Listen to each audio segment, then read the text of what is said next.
been introduced to one of my Rimbly rants, I'm going to talk fast. I'm going to talk colorfully and passionately. And basically, it is truly a rant about shit that almost nobody cares about from perspectives that nobody can really see eye to eye with. But that's how I try to approach these kind of videos is I'm, eye to eye with you, peer to peer. We're friends. We're family, okay? I'm a gamer just like you guys. I might play a little bit more weirdly and oddly compared to some of you, being a content creator and being, with such a wide library and wide schema of experience. Okay, sure, but I want to try to elucidate where I'm coming from with certain topics. And here we have the craziest, hypest, or anti-hype circle jerk of toxicity that I've ever seen, and that's talking about the announcement of Diablo Immortal, the new, self-proclaimed MMO, though that's debatable. Anyways, the new mobile Diablo MMO game.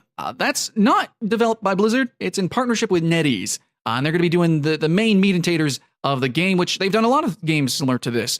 And this was announced at BlizzCon as like the last big announcement, and it was really shown as like this was like a big force. This is a big push. This is like, okay, this might be the big main Diablo game for a little while. That's seemingly the projection that they gave off there. And that made a lot of people mad. To a lot of people who bought tickets at BlizzCon, the people who went to BlizzCon, this was a big slap in the face. However, what happened at BlizzCon, all that announcement and that whole scenario is being circle jerked to death. All that hate and toxicity that was in that venue, which is warranted to an extent, and then that kind of proliferated throughout the internet. And, all the press parasites, the YouTube leeches, and like everybody's a critic, right? So all the forum warriors freaking making bots so that they can dislike the video in order to brigade it, and probably going to try to really push like such a toxic freaking propaganda. You're probably going to see tons of posts, tons of videos come up. You're going to see tons of Reddit, posts going up, like of people just hating on the industry, hating on mobile games as a whole, hating on Blizzard, and just hate being strewn around in every direction. And I don't think that has been earned. I don't think it's deserved. I think this is way fucking ridiculous. And I honestly, guys, if you watch me, I hate siding with developers. I literally don't care if developers go homeless because their game shuts down. You, as a consumer, you can't care about developers. You care about the art. You care about your product because that's what you're paying. You're putting the time and effort into to consume. And in a lot of these online games, you are also the product. You are part of the service. You make the game better. So developers, they need us. They need us. We don't need them. Okay. So in saying that, you guys are fucking entitled. Holy shit. Now, I'm saying that, and I'm saying it with such passion because I do play mobile games. But if you watch my videos and my reviews, I am a PC master racer. I will complain if a FPS or a shooter game doesn't reach 144 hertz FPS. Like Gigantic was locked at 60. I called it fucking garbage. It shut down. I wasn't wrong. I will complain if a game doesn't have certain settings, like it doesn't reach up to a certain FOV and things like that. Like I will complain like hell, like crazy. But I also love all of gaming, and I love all of innovation in gaming. And you know what's really hella freaking innovative? That's going to be the mobile gaming market. And you know what's really popular in mobile games? Action RPG genre. There's a lot of them, and a lot of them are really good. Free to play or otherwise. And yes, I'm one of those guys that play a lot of free to play games. I do try a lot of garbage, but I find the hidden gems. I do list videos on it, whether you've seen them or not. And I have done first looks on specifically action RPG on mobile devices. And then, talking about, I've been doing a lot of ARPG stuff recently, isometric MMOs, action RPG as a whole, adventure action RPG. And I'm going down the rabbit hole of all these different styles of RPGs, and action RPG specifically, which is still an umbrella genre, but whatever. And I have historically reviewed stuff like Path of Exile. I have Diablo 3 on PS4, which is my preferred way to play the game. Fantastically enough, for you PC master racers who think that Diablo can't be ported to mobile, fuck you, it's on Switch, it's basically mobile. And fuck you guys, you've already been playing mobile games almost all of your life. Pokemon?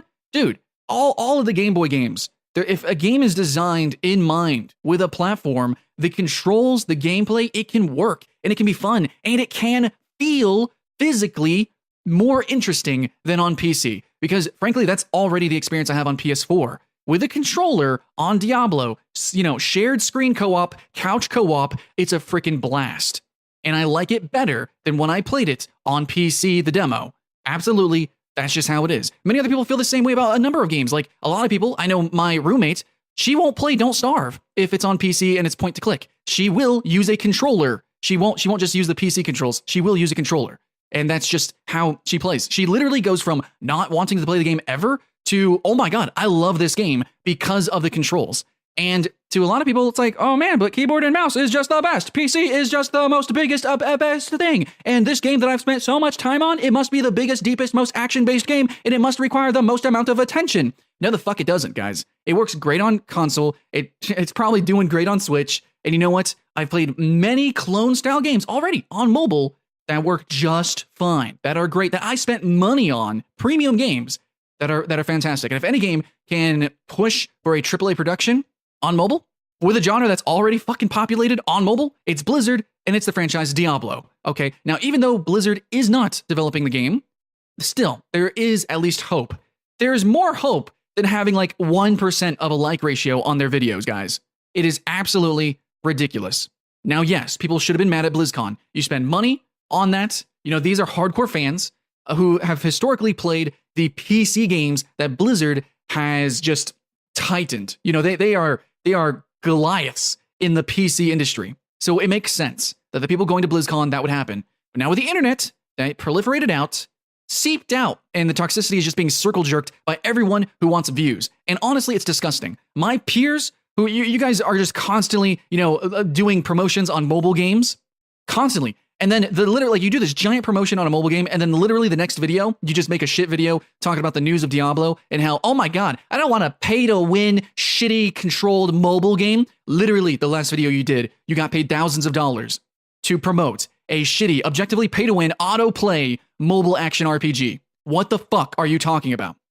Much love, though, if you guys know who I'm talking about. Anyways, so I can't believe my peers. I can't believe just the general press. I cannot believe the general audience, because here's the thing, guys. The general actual audience of these kind of games, dude, like Japanese players, Chinese players, you know, older mothers, fathers, a lot of people, like the most amount of people tend to be women who have phones playing smartphone games. That is like the overall, you know, like that's kind of people who play a lot of games. And Diablo is actually more inclusive than you would think. It's not this giant, you know, game that is like the titan of an exclusive genre, you know, like Warframe and Path of Exile, and a few other action RPGs, which for some reason, people love to imagine that they're super small and niche. They're not. I don't know, they just kind of give off this appearance, but Diablo's huge, dude. Diablo's huge, and with Diablo 3, it became more colorful, more cartoon, more clear. The gameplay is a little bit more simplified, more concise, and that is, you know, it's easier to get more people into it, and that was the obvious direction that Blizzard wanted to go with. So honestly, when I was looking at this announcement, I was hyped. The trailer gameplay looked great. I don't care if people said it looked like other games. Well, kind of, because that's just how the UI looks for all action RPG. If you played action RPG on mobile, you would know that's just how all those games look, regardless of company. It's not like they're all just cloning each other, which, okay, a lot of them are, but that's just how it works. Like Call of Duty kind of started like a lot of stuff, and then people kind of branched off of that. It's not like they're exactly cloning or copying, but it you know, when a company innovates and it just kind of makes sense, a lot of other people are going to do the same thing, especially with such a new platform, an innovative platform as mobile, which is historically known to be, yes, kind of a cumbersome device, but now that it can run fucking battle royales, shooters competitively, 100 players that are objectively more mechanically intensive, I think it's bullshit that we can't say, okay, this Diablo game might have a chance. There's literally hundreds of games that are just like Diablo on mobile devices. So maybe the literal Diablo being published by Blizzard, maybe that has a chance to actually be good. No, what the fuck? Yes, it does. It can. It will be. It will be. It will actually have a chance, have an opportunity to be decent. And that's all I'm going to say. Now, I'm going to make another video where I'm going to be tearing this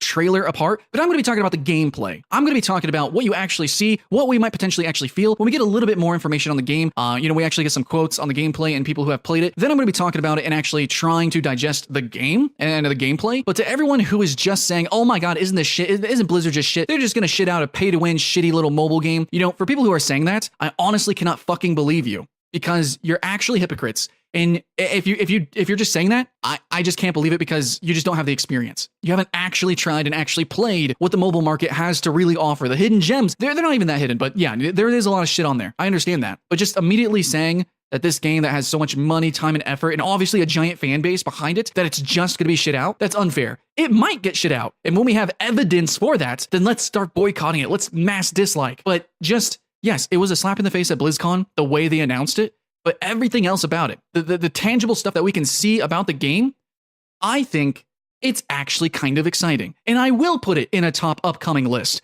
for mobile action RPG along with the Elder Scrolls game that's coming out.